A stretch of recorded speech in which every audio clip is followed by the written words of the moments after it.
Timothy 3:16, beyond all questions, the mystery from which true godliness springs is great. He appeared in the flesh, was vindicated by the Spirit, was seen by angels, was preached among the nations, was believed on in the world, was taken up in glory. Maligayang araw sa ating lahat. Ako si Ron Jan Lumbangan. Itong aking daily devotion para sa araw na ito. At ang tatalakayan natin paksa ay tungkol sa lahat ba ng laman ng Biblia ay salita ng Diyos. At ano ang plenary inspiration? Simulan na po natin. Yung konsepto po ng plenary inspiration is the belief that all the words of Scripture, every part, every line, every phrase are fully inspired by God.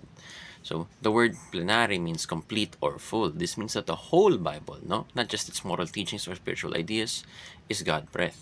Hindi po ng mga lahat ng bagay na nandoon, sasabihin natin, ay, isalita rin po yun ng Diyos. Sabihin natin, nagsalita si Pedro, nagsalita si Peter, nagsalita si Satanas, nagsalita ang kung sino man doon. Hindi po sabihin nito na galing po ito o nagsabi nun mismo ang Panginoon, ngunit ang buong kwento, ang buong story, ito ang yung kabuuan nito, that is the Word of God, no? Not just its moral teachings or spiritual ideas, it is God-breathed. So further, in the original manuscripts was superintended by the Holy Spirit.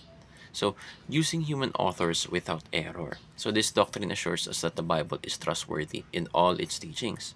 So, about God, salvation, history, and life. Scripture isn't inspired in spots. It's entirely the voice of God. So, sinasabi dito po, lahat po ng Scripture, ito po ay inspired in the entirety. Hindi lang po yung mga banda-banda, sabihin natin mga specific na sinasabi ng tao dito, ay sabihin natin, sinabi agad ng Panginoon. Ngunit ang buong storya ay inspired, kagaya ng mga propeta. Kailangan, hindi naman pag propeta ang nagsalita, sila mismo nagsabi. No? They're inspired by God to say what they need to say. No? So, teachings, number 1. All of Scripture is equally and entirely inspired. So, number 2, the Bible's authority rests on divine origin. And number 3, God used human authors without error to communicate His exact will. So, all of your Scripture is equally and entirely expired by God. So, lahat ng book, lahat ng binabasa po natin, they are all equally inspired. No? So, lahat po ito, yung basehan po na pinanggalingan nito, na story nito, yung kwento po, yung kabuuan, ay galing po sa Panginoon, galing po sa Diyos. So, all of the Scripture are equally inspired, regardless kung Old Testament, New Testament pa iyan. All of them are equally inspired and are meant to be as they are written, no? The Bible's authority rests on its divine origin. Kung ano man nakasulat dyan, yun ang gustong ma-reveal ng Panginoon.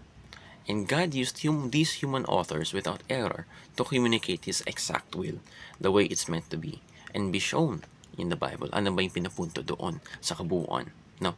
So, ano yung ibig sabihin sa Old Testament? Ano bang gustong ipakita? Ba't medyo brutal? Ba't medyo stricto? At pag dito naman sa New Testament, ba't parang forgiveness, no? So, meron mga punto na pinapakita. There are parts to see and kailangan natin basahin na maintindihan natin konteksto. At kung sakaling natin maintindihan, ialay natin ang ating mga ating morality sa Biblia. Kaya ayun lamang. Salamat po sa pakikinig at mabuhay.